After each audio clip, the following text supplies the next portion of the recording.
Hi, this is Linda Bellick. I'm talking to you from the Prevention Council of Saratoga County in New York.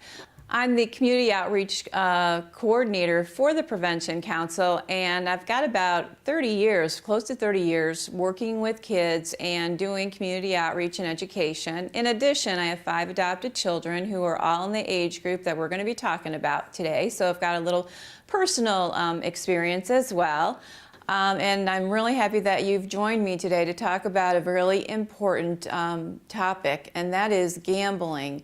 It's a topic that's affecting adolescents, youth, and college students, and it's affecting them in really big ways. So for the next few minutes, I'm going to talk to you about things that you should know as a parent or a caregiver of a youth or an adolescent that will help you guide them along this journey. Adolescents are 2 to 4 times more likely to become addicted to gambling than an adult. And that's a pretty shocking figure when you stop and you think about that. The next slide will show us what makes adolescents more at risk to become addicted to gambling. And so I'm sure you've seen a lot of these behaviors before, in your life with your adolescents and with your young people. Impulsivity and, susceptibility to peer influence is probably no big surprise to you. Emerging egos, really that competition kind of thing with kids, they're just trying to find out who they are and those kinds of things. The attraction of winning definitely falls right in place with gambling. But really, gambling and adolescence has a lot to do with the brain development. Way back when we thought that the brain had fully developed by the time kids were, they had gone through childhood. Now we know that the brain is not fully developed until age 25. Yep. I said age 25. So that's at the point where the brain is really able to make some good decisions. And when you're gambling, there's a lot of decisions that need to be made, and you're thinking to yourself, what kinds would they be? And really there are things like, when should I stop? How much money do I have to play with? How often should I be gambling? And all those kinds of things are not in place as far as the brain being able to, adjust and make the right decision until they're 25. So if you add that to the fact that kids really don't understand the downside of gambling, you can see how a problem can really develop. So why is gambling such a problem for our youth today? And I think it really comes down to 3 things. This is the first generation of youth growing up in a society where gambling is normalized, where it is publicized, and where it's easily accessible. So what do I mean by that? I mean that you can go anywhere in town, whether you live in a town, in a village, in a city, wherever you are, and you can see signs about gambling, advertisements about gambling, and you can see people gambling. It's a normal part of what people do. The other thing is the publicity of gambling. It's on billboards, it's on the radio, it's on TV. We've got a lot of advertisements hitting us as adults, but some of them are actually targeted to kids. And these are things that our children are seeing. So when I walk into my local pharmacy and I see a sticker on the door that says, "Have I played Mega Millions today?" which is one of our lottery games, it kind of makes me think, wow, was I supposed to? And that's the kind of question that our kids are also thinking as they see that kind of signage. Imagine if we had signs that said, "Did you walk your 10,000 steps today?" Or "Did you eat your fruits and vegetables today?" Or "Did you drink enough water today instead of a sugary beverage?" Then maybe we could actually make a change. But right now, they're advertising for gambling. So as far as being accessible, when I ask people, where's the closest place that you could gamble? Some of them say, right where I live. There's gambling going on in my senior center, or there's gambling going on. We always have a Friday night casino night with our family. Those kinds of things. Not saying that that's wrong. I'm just saying that it's it's what goes on in our society, and it's normalized and it's easy access. Now we can buy lottery tickets out of a machine. We don't have to stand in line, and checking the ID isn't always something that happens when you're buying from a machine. Remember those old cigarette machines that used to be all over the place? How many kids under age 18 had access to those? That's where they got their cigarettes from. Same thing with the lottery machines. So the other thing that you need to know that I think is really, really, really important is that adolescent involvement in gambling is believed to be greater, yes, I said greater, than their use of tobacco, hard liquor, and marijuana. So do I have your attention now? I hope so. This is just another reason that we're trying to make sure that parents are aware and that they do take the time to talk to their kids about the dangers of gambling. And this can be grandparents, foster parents, aunts, uncles, anybody who has a relationship with a youth. This is just part of the discussion, part of the growing up kind of thing. You're talking about alcohol, you're talking about heroin, you're talking about cocaine. Talk about gambling as well, because we have more kids gambling than we do the other things. So what's going on in our county as far as gambling? So you can see by the chart here that we surveyed in 2008 7th through 12th graders. That's our latest data that we have. And you can see there's all kinds of gambling going on in Saratoga County, but the number one type of gambling has to do with lottery tickets, scratch-offs, and quick pick kinds of things. So 41 to 52% of that age group indicated that they had been gambling using those forms of gambling. You can also see, and this is probably no surprise to people who live in Saratoga, that we do have a premier horse track, thoroughbred racetrack here. And so we have a higher number of kids who are betting on sports and horse betting. So in fact, we're the highest in the state. So again, that kind of goes along with that whole proximity and access thing that I was talking to you about a little bit earlier. The other thing that I want you to know is that there is a very close relationship between gambling and other kinds of high-risk behaviors, such as alcohol and drugs and those kinds of things. So when you look at the statistics on that page there, over 50% of students who gamble or youth who gamble are more likely to drink alcohol, more than twice are likely to binge drink, more than 3 times likely to use marijuana, 3 times as likely to use other illegal drugs. So you can see how this is all kind of coming together, and I hope you're seeing that this is another reason to make sure you talk to your kids about this. And then there's getting in trouble with the police, because what do you need to gamble? You need money. So where are you going to get the money? A lot of times there's shoplifting that occurs, there's stealing, taking things from your house, watch out for your credit card, those kinds of things. Because when it becomes a habit, they really don't care who they get it from as long as they get the money for it.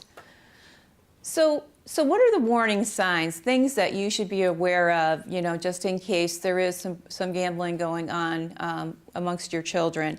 One of the things to look for is selling of personal belongings. Things that they used to have that they absolutely loved and wouldn't part with before may not be in the house anymore.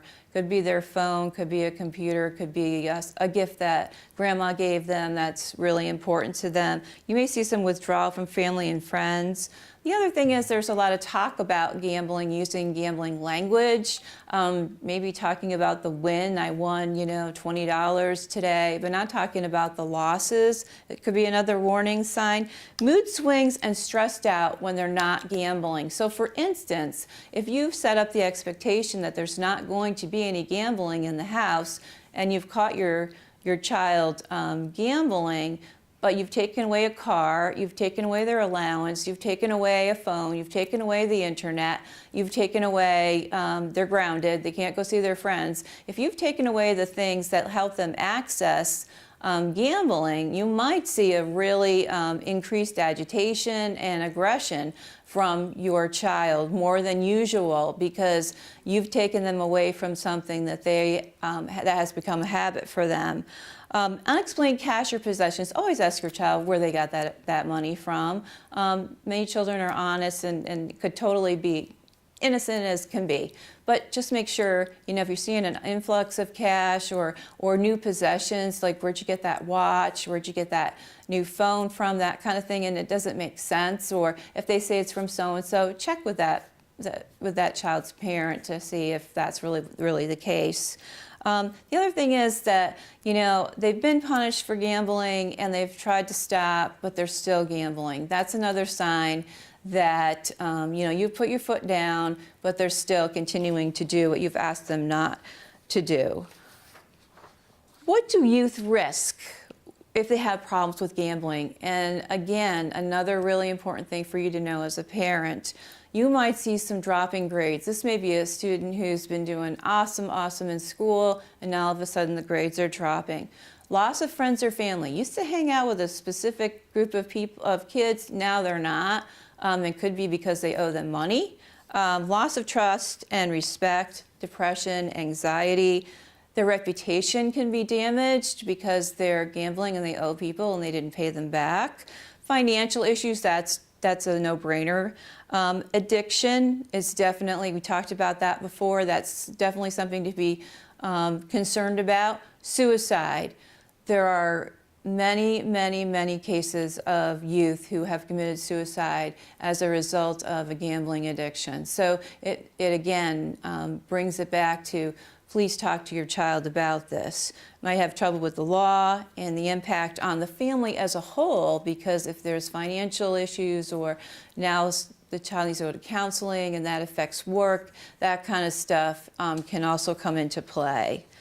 So I've told you all I can about, youth in this short period of time and gambling. What I want to tell you now is what you can do, because that's what I'd want to know. Start early to talk to your child about gambling and other risky behaviors. And when I say early, you're going to say, well, how early? Start at age 9. 9 to 13 is a good time to start talking about gambling. So you want to look for those teachable moments. So what do I mean about that? So teachable moments occur when you might be seeing or hearing an ad for gambling. It's a good time to talk about, what's in that ad. Is there anything missing in that ad? The billboard that says fun, excitement, games, come on over, that kind of thing. Is that the only thing that happens there? Is everybody that goes there happy when they leave? That kind of thing. To talk about odds and risk and budgeting. And you can do that also as a teachable moment if you're out buying a lottery ticket or you're getting ready to go to the casino or you're going to the racetrack.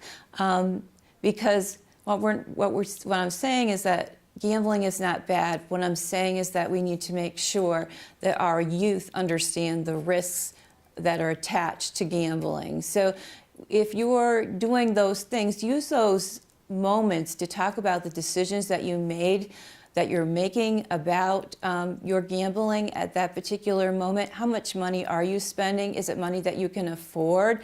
That you understand that you're probably going to lose? Because it's a game of risk and it's a game of chance, that kind of thing. But it's okay for us to lose because we can afford this money, kind of thing. Those kinds of messages need to be taught to your child, and that you're not going to do this every single day because you can't afford to, because it costs money and it's risky. And also make sure that it's a grown-up activity. It's not a kid's game. That you need to be 18 in order to gamble, and that's the rule. That's the law, and that's the rule in your house. As far as family members and other people buying lottery tickets, and there's all different kinds of those all over the place. Make sure that family members know that you're setting up this education with your child, and that you don't want those kinds of gifts for your child because it can send a pro-gambling message. So you want to, kind of switch it up and make a different kind of gift, even though, wow, it would be really cool to win $5,000 from grandma. You'd be the grandma of the year.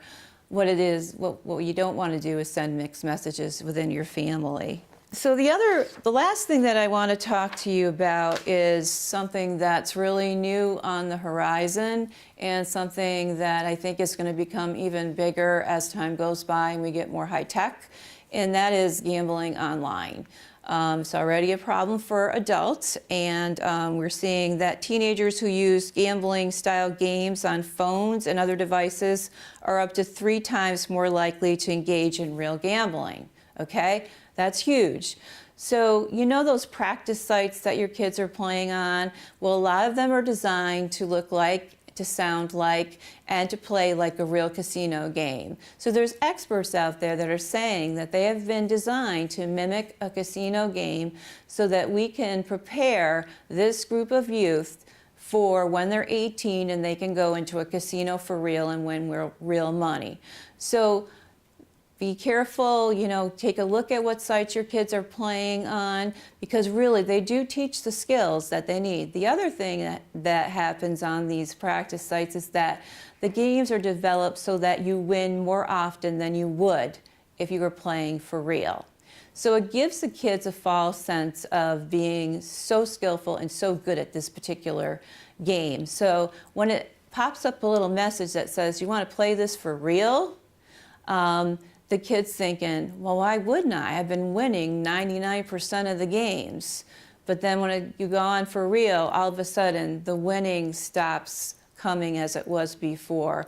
So those kinds of things you need to be aware of. Also be aware that they can be played 24/7. So, you might want to have a policy in your house where the phone and the internet is turned off at a particular time so that can't happen. Those kinds of things just to keep your child safe. The last thing I want to say about the games is that studies have shown also that the earlier a child experiences a big win, like they've won $500 or whatever, and it could be from lottery, it could be from any game that they're playing, it could be that they bet a square at school on a sports team, that kind of thing. The earlier the big win is, the more likely they will become a problem gambler. So why is that? It's because when you win, it sends all these signals to your brain about excitement, how awesome that is. And so what your brain starts to do is to seek out that feeling again.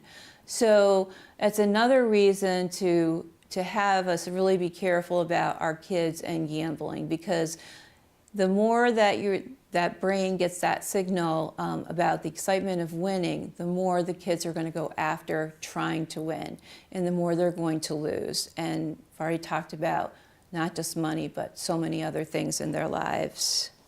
If you need help, you think your child might be gambling, or your child is gambling, there are a couple places in New York, at least, that you can go and get help from, and I've listed them here. I really like the websites as well. They've got some great information for parents in addition to what I've told you. But I think really the big thing that we want you to do is to sit down and have a conversation, and not just once, but several times. And again, use those moments when you see, that sign above the register when you're checking out, and you guys are just standing there, to talk about, yep, that's fun, that's really fun, but it also can have some very dangerous sides to it. I want to thank you so much for joining me today, and please be a game changer, and let's turn this all around for our kids. Thanks.